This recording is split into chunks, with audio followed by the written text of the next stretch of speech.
Hey, it's Carly with mental health entry number 7. Um, Basically, in this entry, I want to talk about a conversation I had with a new friend who just IM'd me.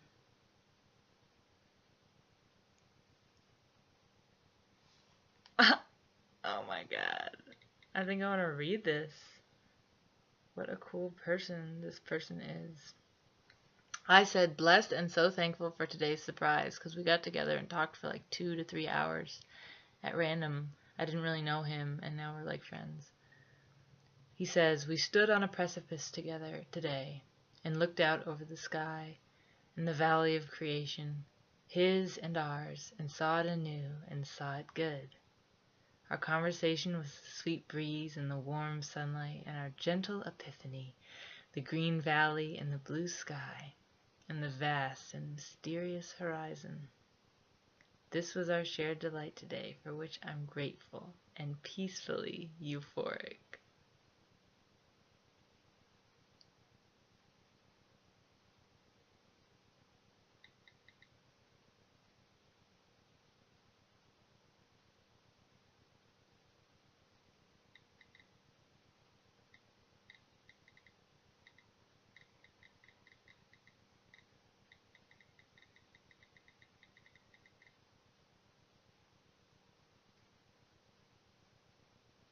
And I said, holy wow, that's so beautiful, feeling it all the way.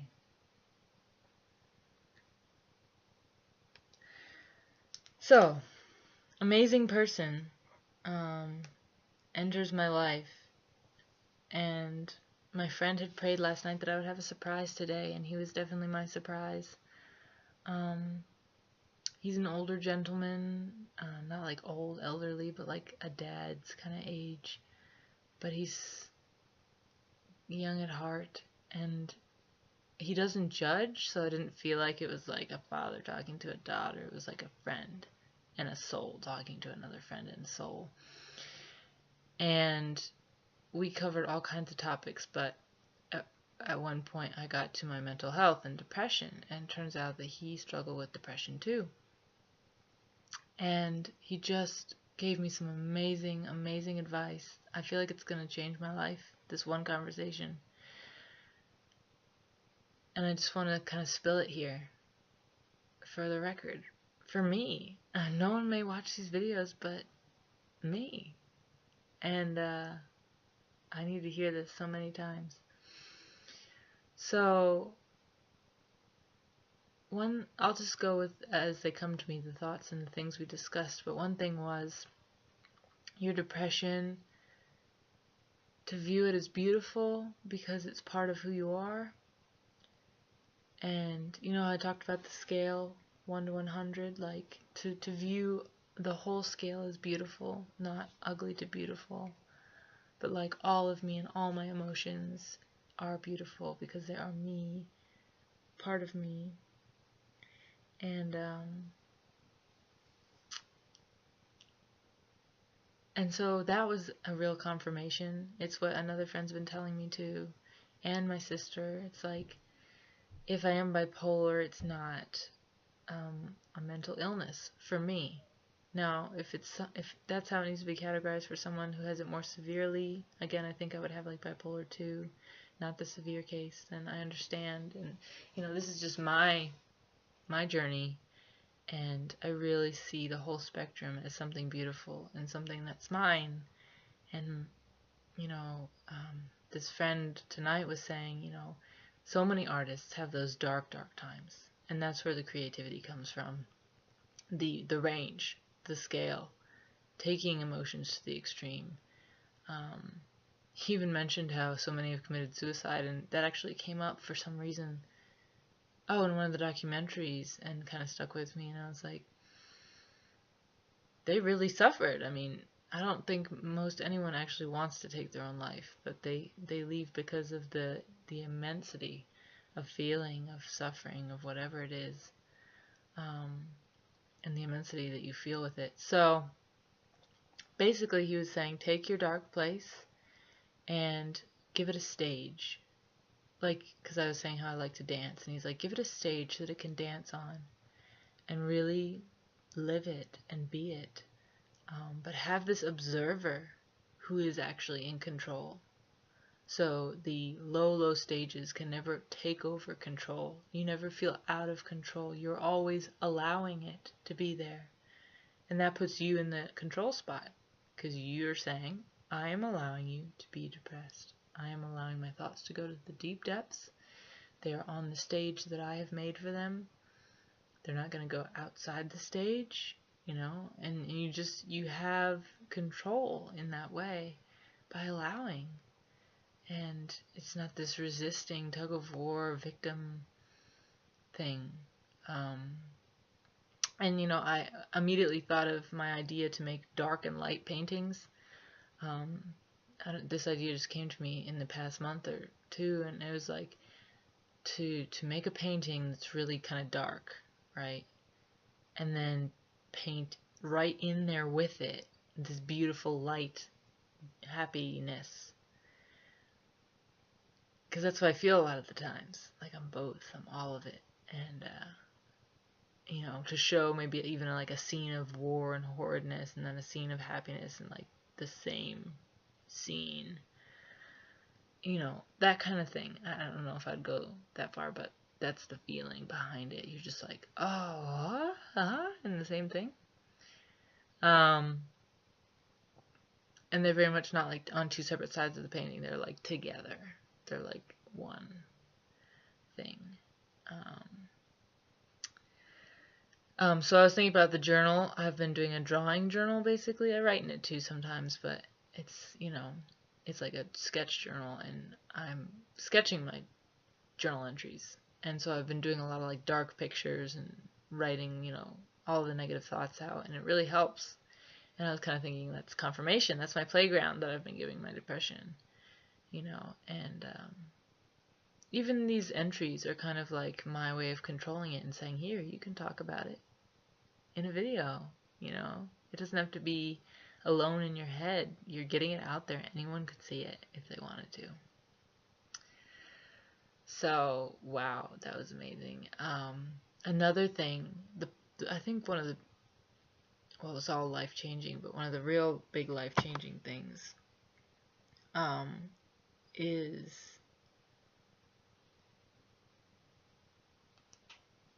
wow, he's so cool, is thinking of one way to relieve depression or to not be in it debilitatingly or whatever is to be living your passion and purpose. And my other friend, not the one tonight, my other friend had said the exact same thing, and I was just like, listen, I was in teaching dance, I was doing what I loved, and I was still depressed. And it's like, I think it's really my illness that's made me depressed, but and also the depression and the illness set in when I was like really on fire for something.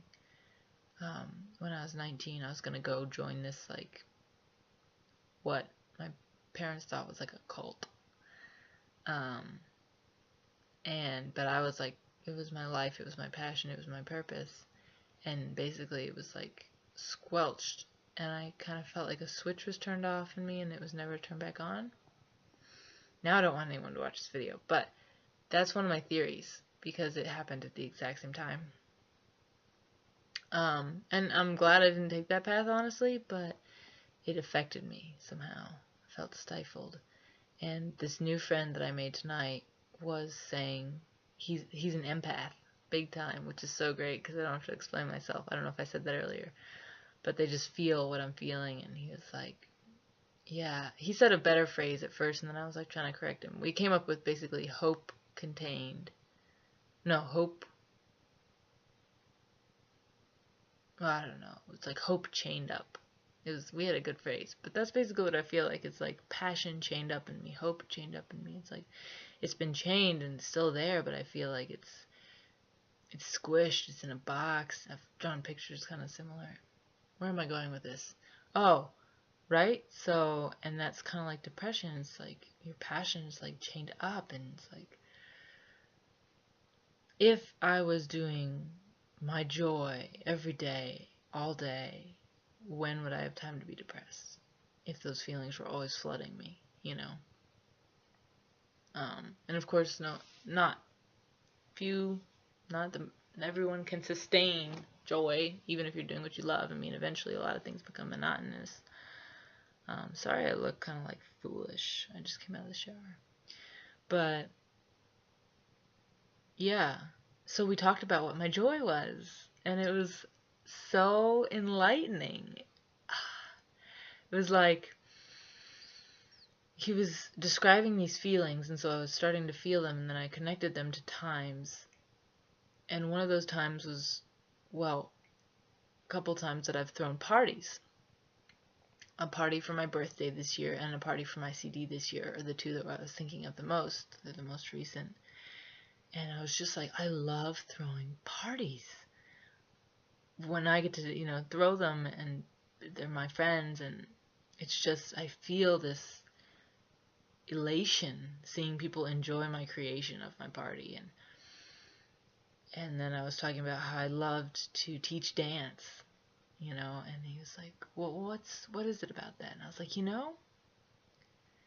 it's allowing people to express their inner child.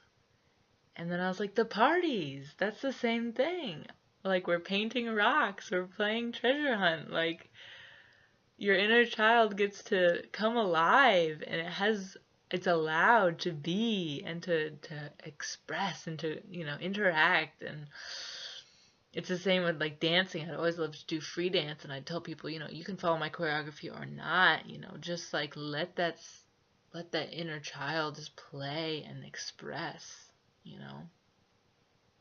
So that's a real joy of mine, to see people be able to do that, to take them back to that place of just freedom and childlike wonder and love and playfulness, and just not forget about, but like almost forget about all the stuff that comes with growing up and being an adult and all that. It's like we're always that golden child, is what this friend said tonight, on the inside. Just this golden, innocent, true self. And I love that self to be able to say hello and come out to play. And I guess I want to live in that self, and I want others to live in that self. And yeah, I just have so much joy in that. And so yeah, just I want to go through the things that I feel that feeling with, the feeling of fulfillment and passion and love, and like I'm a gear that's made all the other gears start turning. It's like I'm in my right spot. Try to think of times where I felt like that and pinpoint what is it about that experience that is my passion, like releasing the inner child, expressing the inner child, embracing the inner child, interacting with other people's inner children, sharing the inner child, I don't know if that's fun. But anyways, I am on a roll. This video is going to go so long, no one's ever going to watch it. Except for me. So more things that he was sharing about his own journey with depression, for sure. And that just, I could really feel it, and it made me feel not alone, which is always nice, and understood. And like, he still says he doesn't know what to do with his life, which is so funny, because it's always evolving. It's kind of the thing. It's like, oh, I was talking about going out to California and joining this band, and I think the overwhelming response has been go. You have nothing holding you down. Like, just try it out. And I have a month, and I think I'll be happy to go. I think I'll be okay to stay. So I'm still not certain. I don't know that I will be, but I think I'll know. Everyone says follow your heart. Even the sayers who say no and the sayers who say go, they say follow your heart. And so I love that. That's been the prevailing word. Um,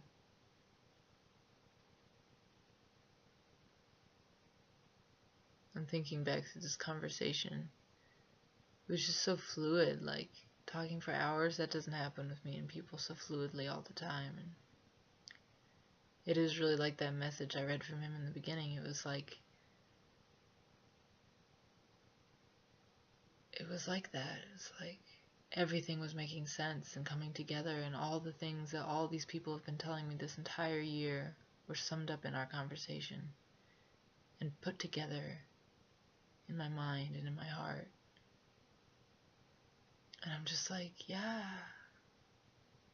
I choose the joy, I choose the joy. And I want to run after that joy. I want to find my joy, go on a little joy discovery, not by traveling the country for 4 months, but just by thinking about it. What makes me happy? What memories? Let's look at what was there. Let's feel it, you know. And then, okay, how can I pursue that in my life right now? In whatever way.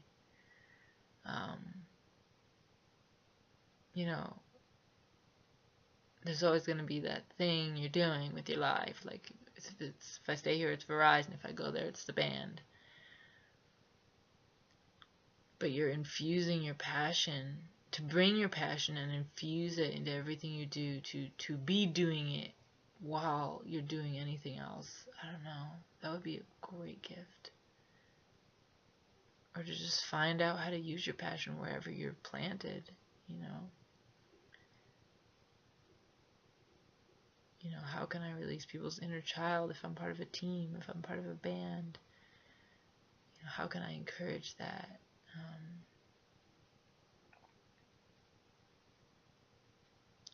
How can I embrace, you know, my darkness and embrace others' darkness too, and like not let it take control, and see that they're not that either. And I'm totally babbling. I think I'm gonna babble until the 20-minute mark. I also have not had much sleep in the past 72 hours. I've had like 5 hours of sleep. No, I've had like 7 or 8, but that's like split between 3 days. It's not a whole lot.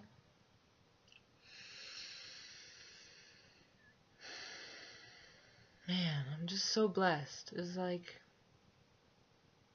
you know that feeling when you're just known and you're looking in someone's eyes and it's like, they see me. Whoa. I was like, this is what I stay alive for, if I need to remember. Surprises like this, people like this, like connections like this. Whoa, I'm not alone. I'm seen, I'm known. It's like my goal. It's like my desire is to be like understood. And I felt like I got so much of that tonight. I feel like there's one more thing I wanted to mention that was kind of like a highlight of what he said to do. He was mentioning exercising for depression, and I told him I couldn't because of fibro.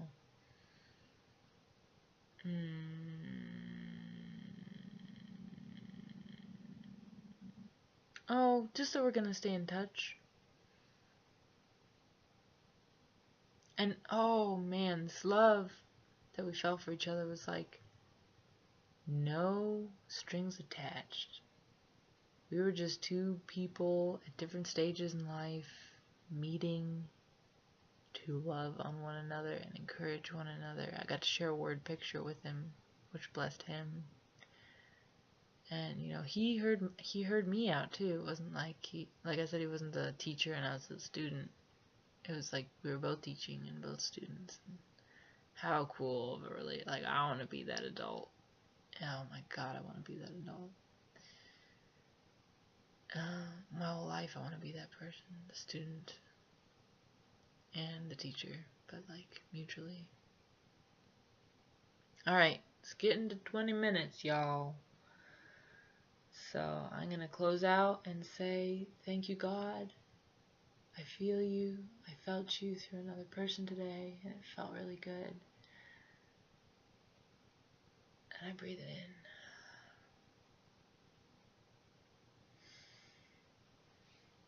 Peace, harmony, and happiness.